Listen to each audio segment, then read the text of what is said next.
Hello everyone, my name is Ibis Garcia Zambrana and I am an assistant professor in City and Metropolitan Planning at the University of Utah, and today I will be talking about asset-based community development. And the purpose of this talk or objective is to introduce you to what is asset-based community development. It is a framework, and some of the competencies for this lecture is the ability to discover and mobilize some assets in local communities. So this is Jody Cressman and John McKnight at Northwestern University, which is located in Chicago. They created this book that is called also in the community development world, the Green Book. And the actual name is Building Communities from the Inside Out, a path towards finding and mobilizing community assets. And Jody Cressman was a professor at Northwestern University, and he invited John McKnight to actually be part of a brand new research center that it was going to be started in the university. It was actually like a service learning center to engage with communities, but also like do research in communities. And John McKnight's background, it was actually as an organizer in Chicago. And he actually felt that universities went to communities to document the problems of communities, but that they didn't stop to see what were the assets of those communities. So he wanted to start a research project along with like Jody Cressman about what was working already in communities. And they actually like went to many neighborhoods, started in Chicago, but then they were to over like 300 cities in the United States. And they asked not to people in city government, not to people in nonprofit organizations, but to residents and people in neighborhoods. They asked the question of what people have done together that have made things better in this neighborhood. So it was a very simple research question. And they started to document what people were saying that made things better. And one of the premises for this is that they wanted to concentrate on the half glass being full as to supposed to be a half glass that was empty. So again, to go back to this story of the university, they often wrote grants saying what was wrong with the community, because this is how they got funded. The worse that a community was, the more money foundations and different organizations gave to these universities. So the question here is like, how can we concentrate in this other half? We could say yes, communities have, especially like lower income communities, and I will add to that like communities of color in the United States, especially at the time that they were looking to write the Green Book. There was like the industrialization happening. That meant that there was a lot of high unemployment. And there was like a sort of like circumstances that you could say, yes, there's problems in this community. And the lesson here is that you're not trying to ignore what are the problems in these communities, but the idea is that by concentrating in one of the problems, you're actually not thinking about what are the solutions. Because if you think about what is working, then you can do more of that instead of concentrating of like all the things that you have to solve and that are not working in a particular neighborhood.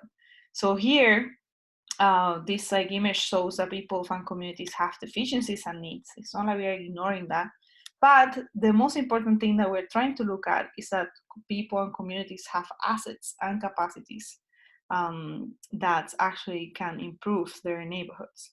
And you probably heard like a lot about the asset mapping. So asset mapping, this is like where it comes from. And this is what we will do today. We will think about ways of like conducting asset mapping and ways of like discovering and mobilizing those assets. So something that people don't talk a lot is about the neighborhood needs map. And this is a representation of like what some of those universities were looking at when they looked at neighborhoods.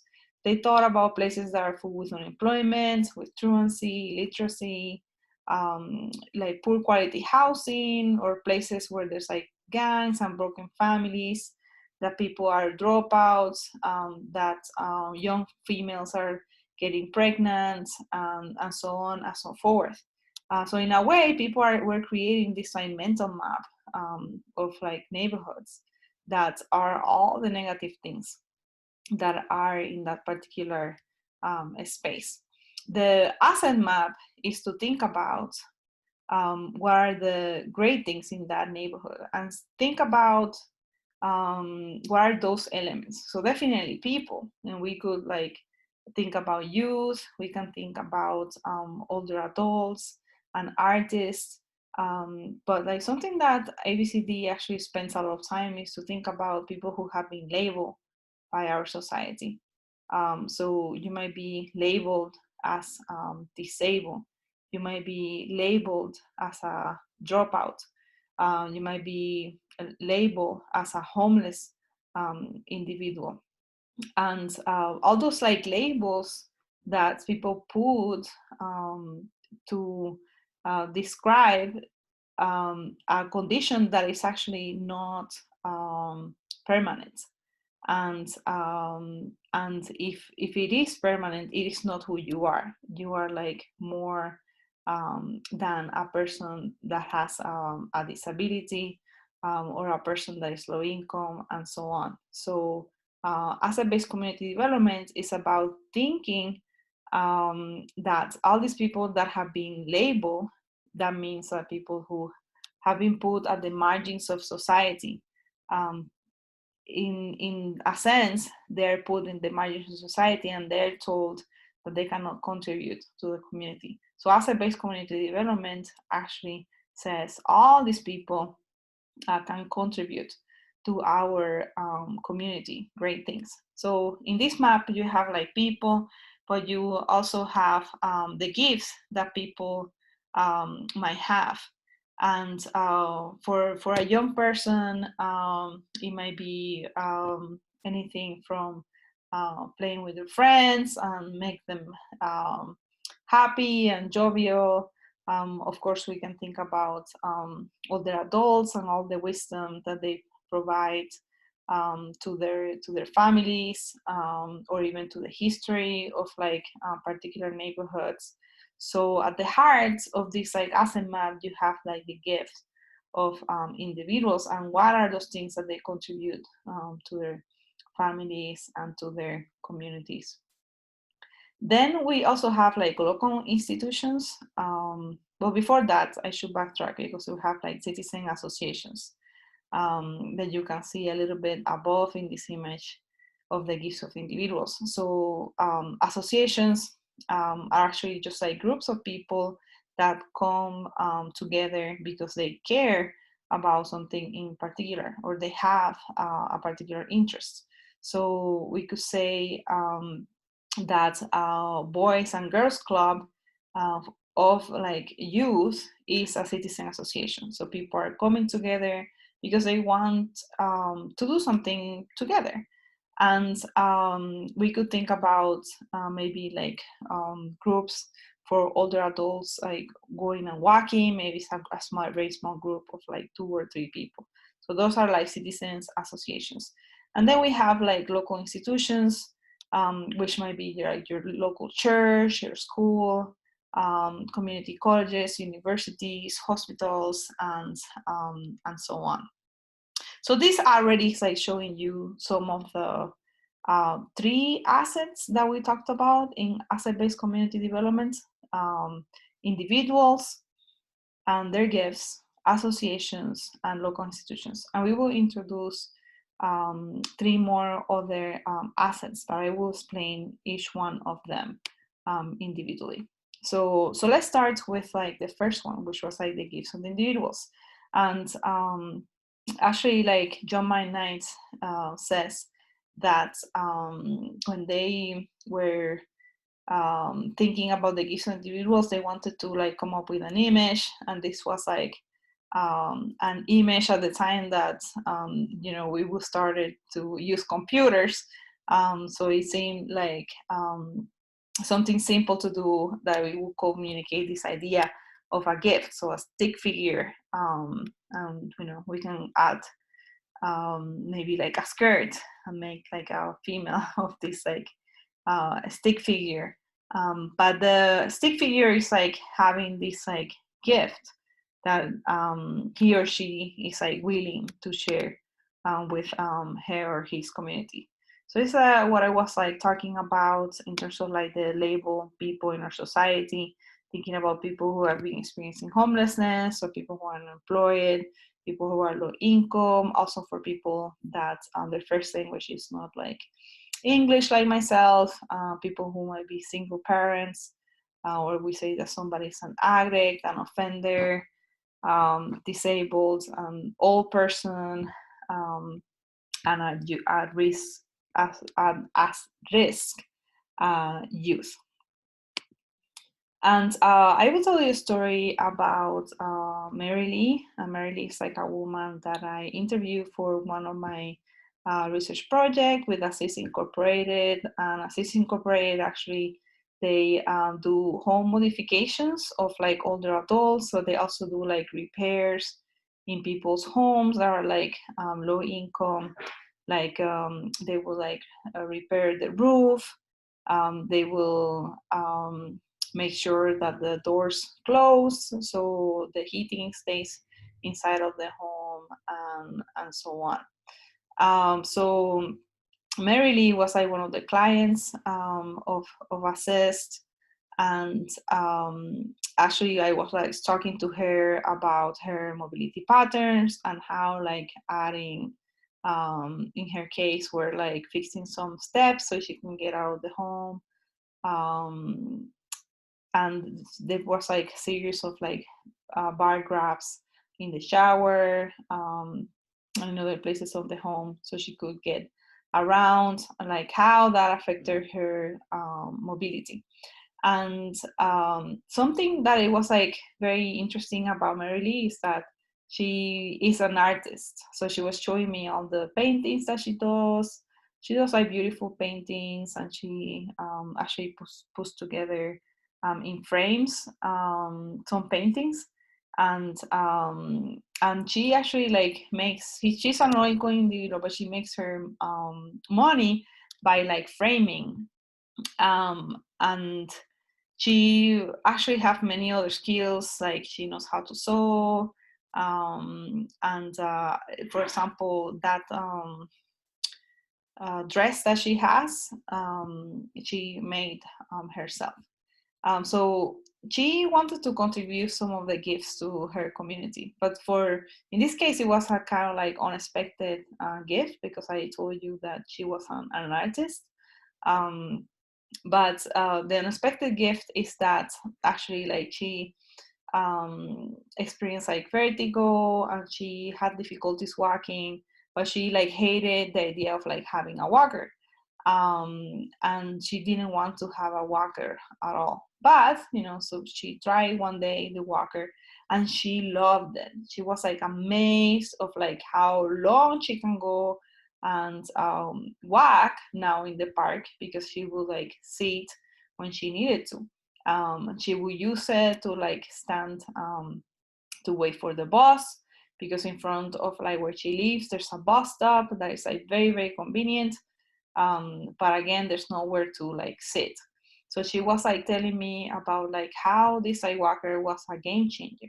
So she started like with her boyfriend to go to different thrift stores to buy some of these walkers, and they will buy them for like $5 and $10, and they will bring them back to where they live, which is like a mobile home park in the it's called the All Seasons in the west side of Salt Lake City. And she started to share these like walkers with her friends and some other older adults that live in this like 55 or an older mobile home park. And then they made like a group for um, individuals that were interested in walking, and now they go for walks. But also she demystified this idea of like having a walker. So that's like a gift that she shared to her community. So talking again about the gifts of the individuals, but that also takes us to the idea of like associations, which are like groups of people that are formed because they have like a common interest. And Mary Lee actually started this group of walkers to go around to the park and the mobile home park too. So to go back to this idea of like the gifts of individuals, we often talked about them as like different types of gifts that you might have. You might have gifts of the hand, so things that you can do, like Mary know how to like sew and also like paint and frame. Gifts of the head, so it things that that you know.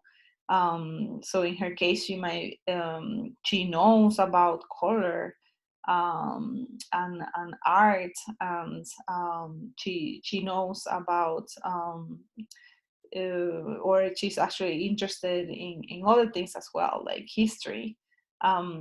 And you have like gifts of the heart, which is like having empathy, or like caring for others, and so on. So an exercise that I often do is to think about what are the gifts that you have and you can bring and give to your community. And you can think about it in different ways. And you might see overlap here in some of the gifts as well, right? So you might say, is it the gift of the heart, head, to like art and know about art, or is it a gift of the hand of actually like doing art? So you can put it like however you like. There's not like a formula for this, but the three H's, which are the hands, head, and heart, is just supposed to like help you to think about different kinds of gifts that you might have and might want to contribute to your community. I often give like people these like sticky notes in where people can write their gifts. And then I do like a think, compare, share exercise in where you take 1 minute to write down um, the gifts that you have in these like 3 sticky notes of different color. And then you have like 1 minute to talk to another person, and 1 minute to share with the whole group. And this is a great exercise that you can do on your own, or you can do with your community in order to discover what are the gifts that you have or other has that can contribute. So of course, like in the regular life, you're not going to have like sticky notes, and where people will just simply write their gifts and talk about that. But there's other ways that you can think about actually like sharing the gifts of your community. And these are questions that you can ask. You can ask someone to, for example, tell me about the favorite places that you like to go, or what kinds of things do you do on a great day, so you can learn what people are interested and passionate about. What do your friends like about you? What do you care about? What makes you happy? What are you or your family already connected to? And this is like more a question for those people that really like to dig into like family history and to whom you are related to. And there's like a person that might always figure out, oh, I am of the last name Garcia, and so is also a Garcia, so we must be family members. And that's a great conversation you can start. But there's other questions like, is there anything that you always wanted to try but you haven't? And what would you show me around in your house? Maybe there's a painting that your father made of something like that. It was like very meaningful for your family. And who do you really enjoy being with? Maybe you really enjoy being and spending time with musicians.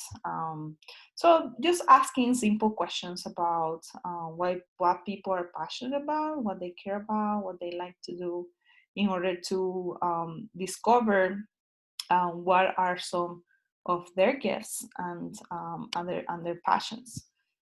Next, we're going to move into associations. And the associations are represented in this way, which is like lots of like sticky figures or stick figures, and with their gifts, and they are together in a circle. And the circle is supposed to represent a place that it is like impermeable. People can come and go back. Decisions are not made in a particular way. It could be like done through consensus. So it's like it's a circle of friends and people that come together because they care about something. And we have all these C's to like represent associations.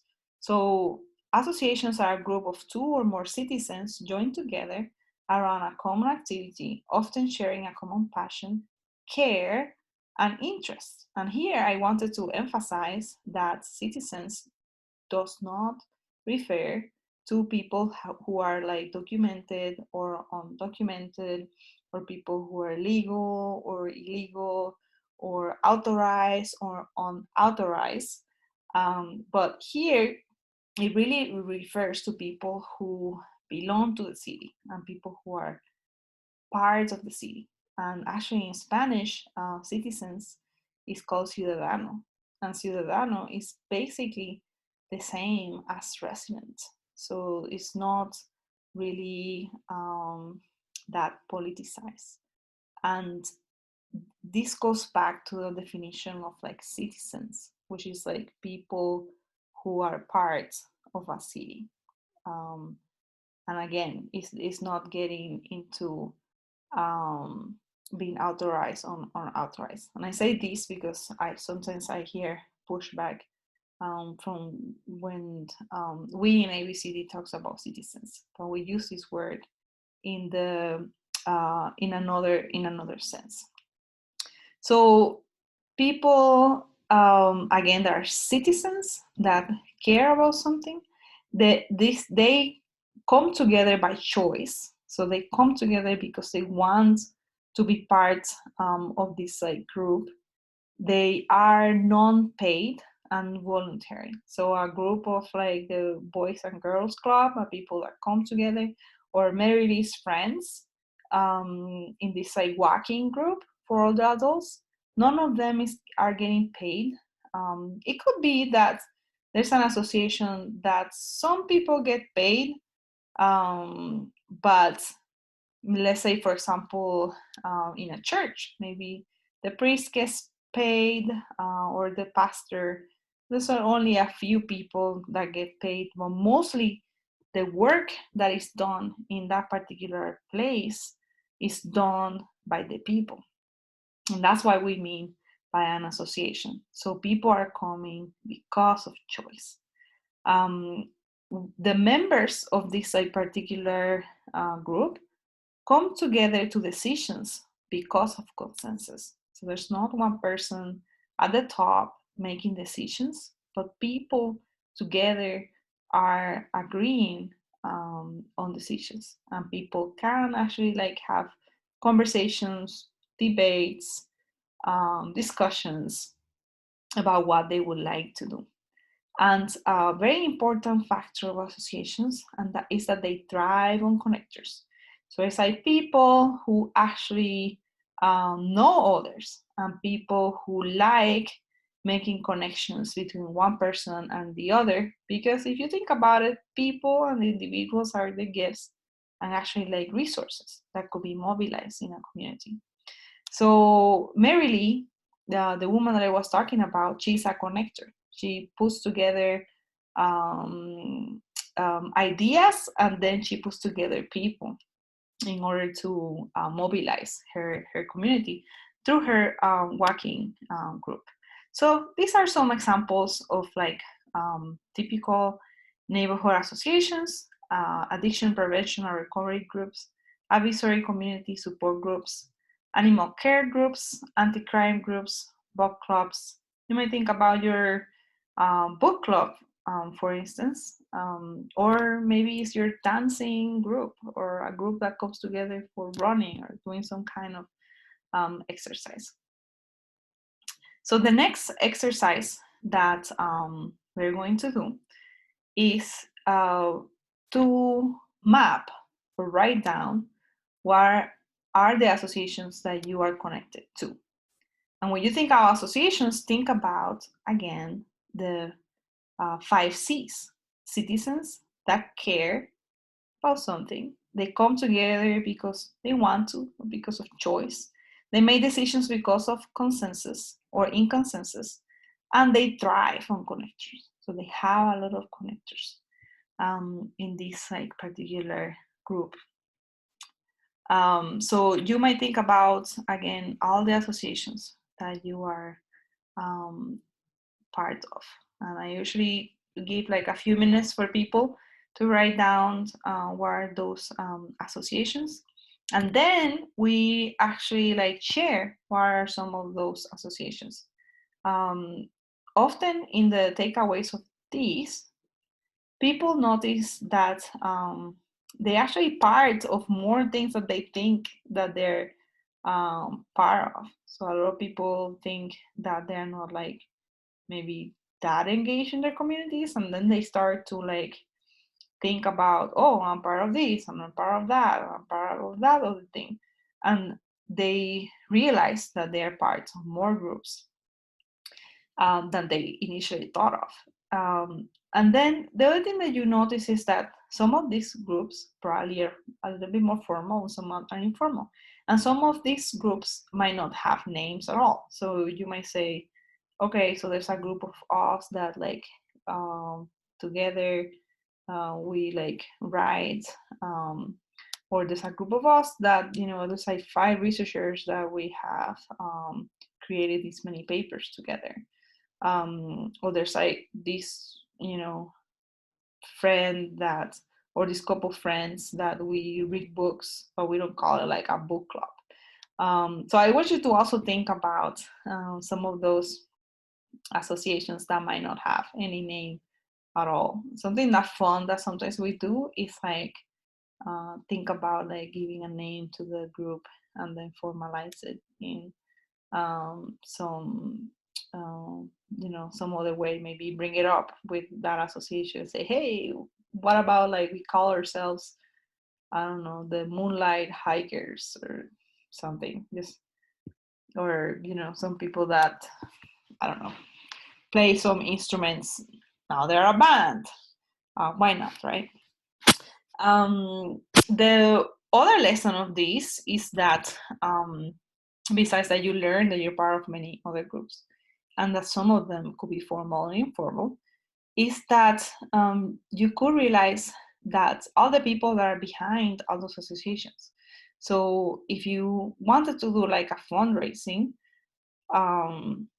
because there was like some kind of disaster in your community, maybe an earthquake, and you wanted to raise funds for the local school that was destroyed in this earthquake, then you can think about like, wow, there's all these people that I could ask help from. Or, you know, you can do that for like mobilizing for petitions or whatever it is. But the point being is that all these people that are part of associations are part of your network, and you could use them to mobilize activities in your community and make your community, your neighborhood better. This is an example of a project that I engage in. It's a paint of pavement in the Rose Park community. So this is like 800 North and American Beauty intersection. Is actually very close to where I used to live in the Rose Park area. And I learned about it because I went to the community council, and then I was like, wow, that's like so great. How about like doing a traffic study of looking at before and after um, the payment was installed, and then with a group of students, and also through the community council, we did a traffic study, and actually we found that it was just a few miles, like 3 miles per hour, but it was like reduced from a 25 a mile per hour zone, so which is like a decent percentage, I would say. But the great thing about this is that everybody brought their skills. I brought my students so they could do facilitation, and they did like some posters, some research, and other people were artists in the community, and they um, actually like made this great design, and also like help to actually like make it happen on the pavement. And there were other people who knew like how to contact the city to like make a block party and close the street. There were like a traffic planner that's actually like knew about like which intersections you can choose, looking at the ordinances because you needed to like have like less than this amount of cars, or you cannot have like a place where there's like a bus route. And other people actually just came and like bring food and put like tables together. So everybody brought their skills. And again, associations are for mobilizing citizens. People come on a voluntary basis to do something in their community. And there's a great power of associations that is often unrecognized, because we always think about institutions and governments, maybe non-profits doing things, but associations do amazing things in their neighborhoods. And again, their power is often unrecognized. They're effective in action. They're amplifier of gifts, and they build the capacity of people. So if people didn't know how to do something, now they know how to do something, which was one of the purposes of creating this Pay for Payments, is by telling other communities and other neighborhoods of how this had been done. And this one was like the first like paint a payment in USA, and after that there has been like several other paint a payment projects. And the people who were part of this have been in a way like actually like providing technical assistance to these other communities. So that builds capacity. It breeds leadership. There was a person that actually was very engaged on this, and later on, she became like the chair of the community council. It's a way to like build relationships. It could lead to employment leads. And I'm not using it from this example, but I had a student that made a mural with like neighbor works, and actually she ended up like working there. And it was like again because her leadership skills, and because she could demonstrate that she was creative and so on. The associations could be very flexible. They can reach large numbers because they can mobilize friends and friends of friends, and all these people being volunteers. They can use local knowledge. They can really energize the community and bring momentum. It's not only about capacity building, it's about community building. So people coming together. And now people that know each other, if they might need something from our neighbor, they could ask, or if there's some other ideas, they know how to mobilize. And there's like, obviously, they could be very responsive. So these are like all associational assets. And to go to revise again, all places have keys of individuals, community associations, and institutions. And institutions are represented in this other way. These are their assets. They're hierarchical in nature. There's somebody like making decisions, and other people might follow these decisions. Although, like in more modern organizations, you might see a little bit more of decision making from more like from the grassroots. But usually, when you think about institutions and the decision making, is going to be looking hierarchical. You can think about institutions such as schools, libraries, parks, law enforcement, colleges, universities, nonprofits, private businesses, and so on. Usually here I will do an exercise to think about what are the gifts of institutions. I actually will bring like an actual treasure box, and the treasure box will have like things inside of it, and I will ask people to guess what is inside of the treasure box. So I don't have the treasure box today with me, but we can think about what are some of the gifts of institutions. Well, institutions have lots of resources. Those resources look in the way of a staff that works in the university, faculty members, students, all the people that are part of the university could provide their gifts and their talents, their passions, the things that they care about, the things that they know to communities. Also, universities have space. They have buildings and the library, the gym, just great places that the community should be able to go to. They want to go to the theater or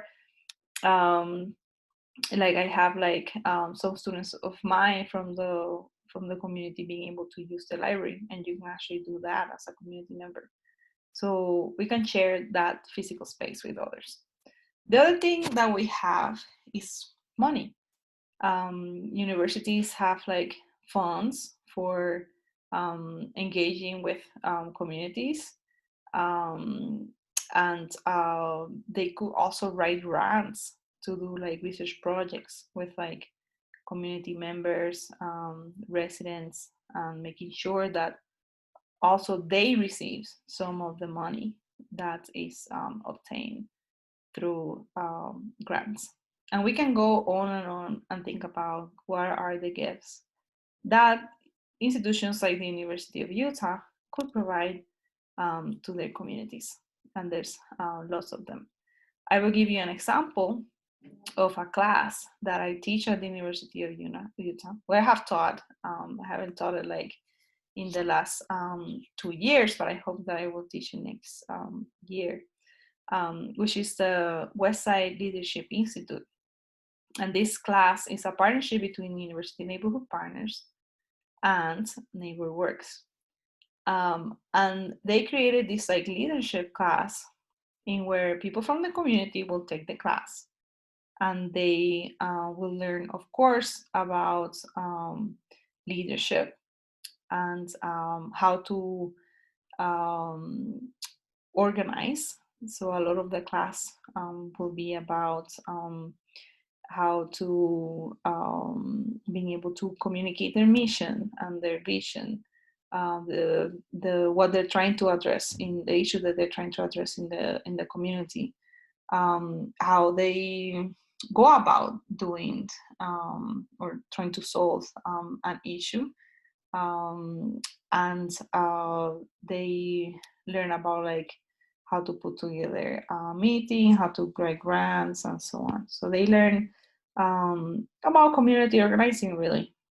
And they actually have a certificate that is awarded to them from the University of Utah. And this is them at their graduation. So they actually do like a ceremony and everything, graduating from the program. And also the between NeighborWorks and University Neighborhood Partners, like there's mini grants that are provided to these different groups that are organized actually in the class. Some of them might be interested in like education, some of them about traffic calming, or like thinking about growing food and community gardens. So some funds are given so they can do a project that they have in mind in the website. Now we are going to talk about our fourth asset, which is like the built and natural environment. And here we'll do an exercise in where people will tell me what assets do you see. And this is a low income and African American neighborhood in New Jersey. But here the idea is to try to find what are those assets. And there's all kinds of things. People will, instead of looking at the sidewalks that are like cracked, they will say, well, there's very wide sidewalks, which is great because you can have a person that can run and have a person that uses a stroller and someone in a wheelchair, and all of them will fit in that particular space.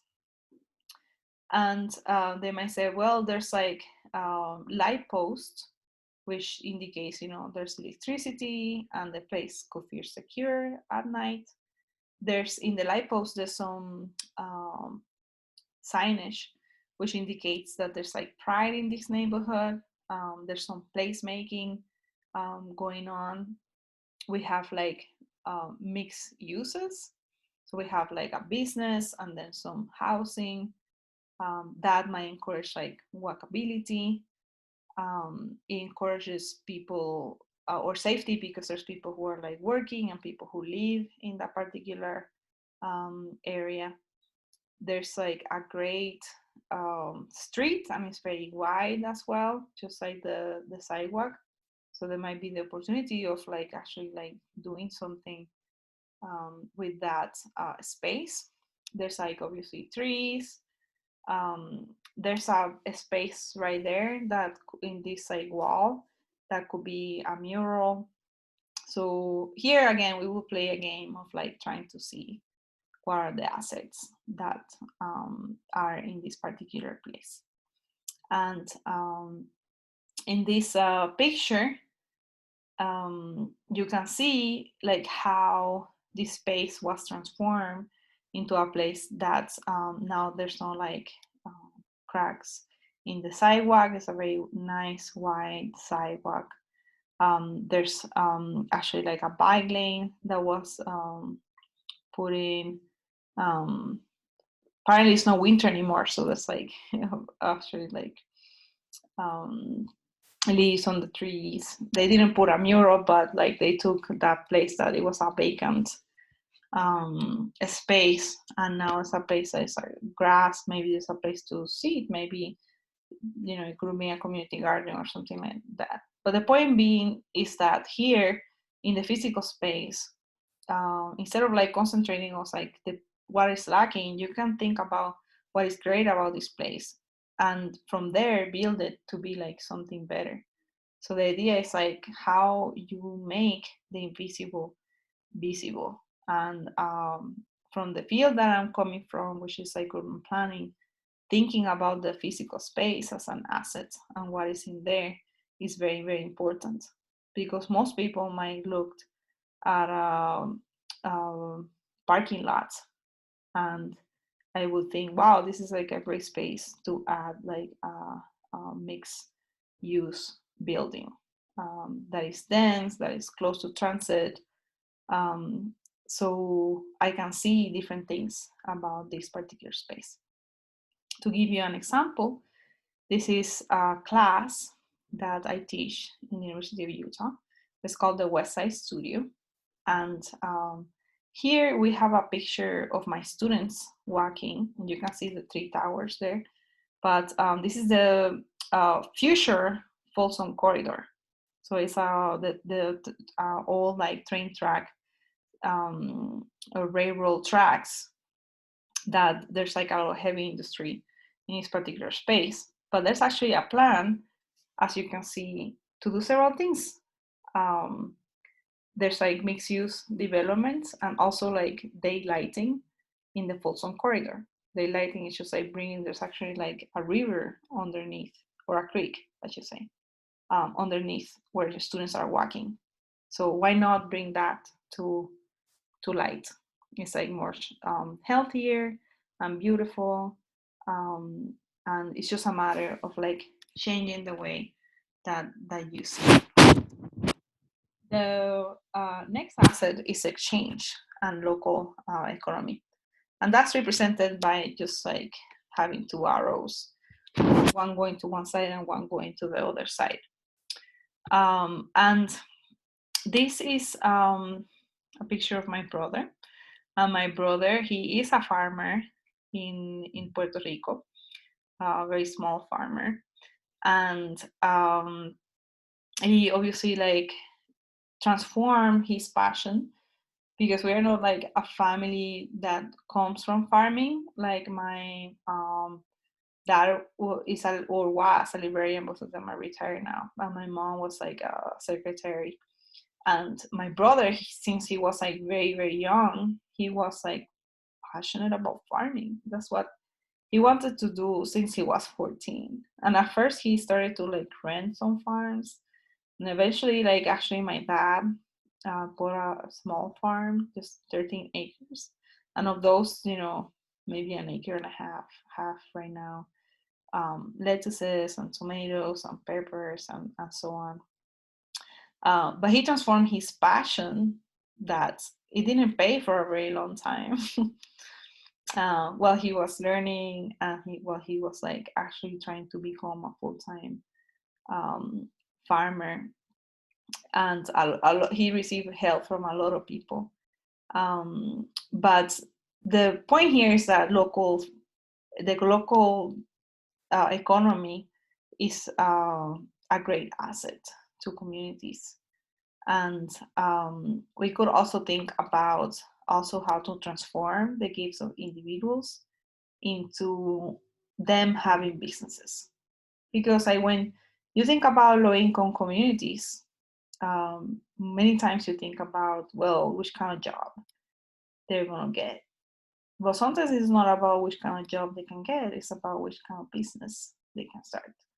If they have a gift that they can contribute to their community.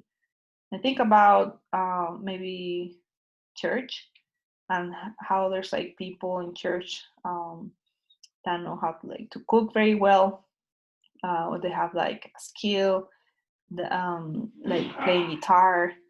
And part of the idea is like, how can you transform these like passions that people have into businesses that will actually like make better the community as a whole.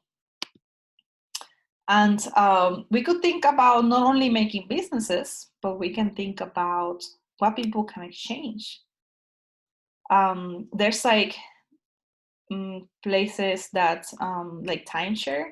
There's like a website, and you can start actually like a timeshare in your own community, in where people will dedicate time again to play guitar, and then time for learning maybe Spanish, and people will exchange the time, and the time is equal 1-to-1. So it doesn't matter if I make $60 an hour, or if I make $10 an hour. 1 hour is 1 hour, and everybody is like treated equal in a sense. But there's other things like the in Facebook is like buy nothing, and there's like a buy nothing in actually the Greater Avenues, and also in Rose Park.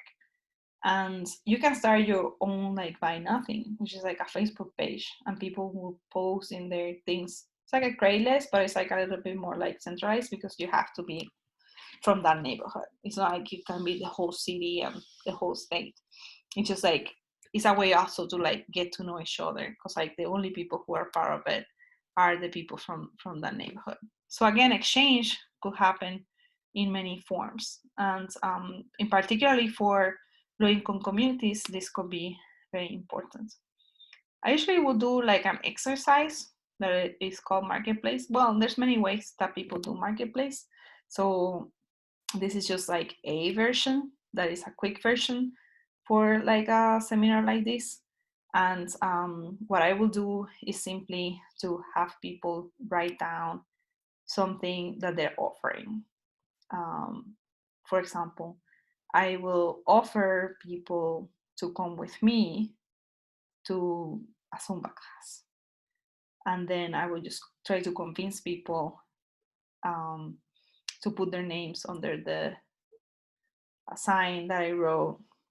And then I will contact them and say, come with me or check out the class. Some people do it for like running groups. Also, people might have a book and they just want to give away that book, or they might need something and they might ask for something from the group. So obviously we're not in a group setting right now, but you can check out like other ways that marketplace is done, and the idea is to have people exchange. And even if they don't have something physical, they can promise that they will exchange after that particular meeting. So finally, we are at the last asset, which is cultures, stories, and history. And if you go back to the green book that I showed you, Building Communities from the Inside Out, this asset is not in there. The assets that are listed are the first 5 assets. And something that I forgot to say actually is that when like Jody Cressman and John McKnight, they went to communities and they asked what people can have, what people have done here that make these communities better.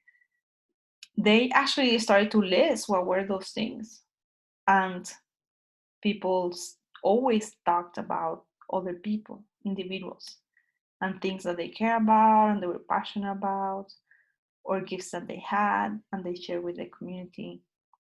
And they talked about associations. So it's like a group of like individuals decided to do X, Y, and Z, maybe a fundraising, and then they contacted the local school and they used the physical space of that local school to be able to do like this like fundraising or whatever they did. People brought things that they had at home and they sold those. So the point is like not every single story that they actually collected had all the assets, the 5 assets, but there was always like 1, 2, 3 of the assets and that people use in the communities to make them better. And that's where the naming of the assets comes from. So it's like qualitative research in where they said, okay, these are the ingredients that people use in their communities. These are the things that they mobilize in their communities to make their communities better. But at the time, again, with the Green Book, there was like 5 assets that came from these stories that people told. Again, they went to like 300 cities, so they collected a lot of stories. But they didn't have thought about like culture, stories, and history as an asset. But it's obviously the ability to tell a story is very important. And here I will tell you a story. This is a story of a mural that my students were assigned to paint in the Jordan Meadows community. Actually, they were working with the Jordan Meadows Community Council, and the Community Council was like, we don't have like a sign like in Rose Park or in other neighborhoods that says like, you are here. This is a community. We want to build a place here. And there was like this wall that's like very long, as you can see, and very empty. And they said, we want to paint a mural there. And the students, they went and because they also like engaged with an association, which is the Jordan Meadows, and they made like connections through there, and they were able to find some paint that was like donated to them, and they actually like hire local artists that the community council had like identified, and she did this like paint by number kind of thing. And the thing is that the Jordan Meadows Community Council asked for some volunteers, and so people came out, but they didn't have a lot of volunteers. But guess what? Like next to where they were painting this mural, there's like this big housing complex, and this housing complex is full of like many people, mostly they're like from immigrant backgrounds that have like there were many kids in there, and there was like some kids that came, and guess what? They went and they tried to find their friends, and they brought more kids and more kids and more kids until there was like lots of kids, and then they were like painting together. The thing is that some of the parents didn't know, and they got paint all over the clothes. They didn't like that, but at the end it worked out. It was just a beautiful mural that they painted, that it says like welcome to like Jordan Meadows, making this a place. But one of the coolest things is that now these kids that live next door, they actually can claim ownership over this. Like they did this as a community. So that also like tells us about many of the things that they can do in the communities and how they can make communities better.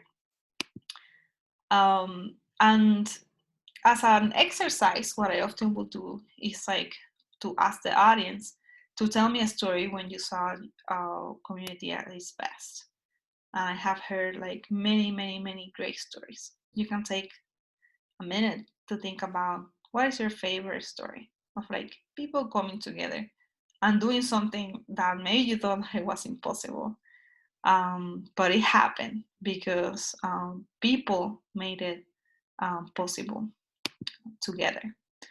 And here we have, as a summary, the 6 assets that we talked about: individuals, associations, physical assets, institutional, local economy, culture, stories, and history.